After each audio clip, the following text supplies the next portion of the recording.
what's going on.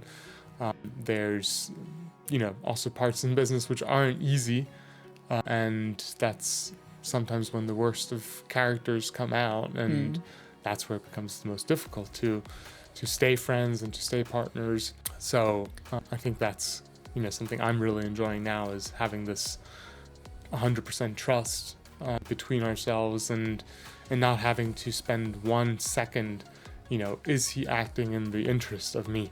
Okay. Let's say you're building a startup now.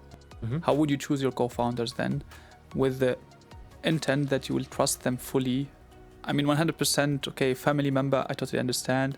But how would you trust your co-founders? What's at least your tip for me to handle my best friend as a co-founder? Yeah, I mean, with your best friend, I think the question is, do you match it all from a skill perspective? Are there things you guys have in common, or are there things you guys complement each other with? We do complement each other. So if you complement each other, that's already great, because it doesn't really help to have one-to-one the same. That's a little difficult, because you need to bring multiple parts to the table. The less you bring to the table as a duo, the more you're going to have to outsource towards other people, right? So you want to do as much as possible on your own, without having to kind of get more people on board. And at the same time, is it a friendship where you've never worked together? Basically, when we studied together, we did a little bit of projects for high school and university, but never really worked together.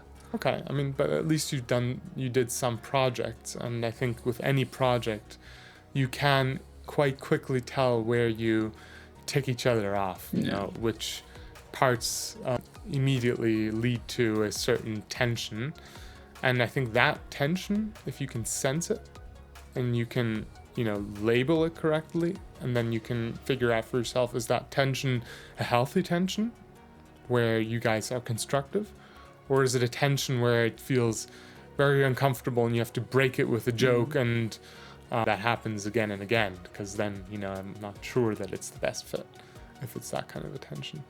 And how, from a startup perspective, how can you work your way up to and not fail? Because most of the startups fail nowadays, and the most, at least for the early stages, is the founding team.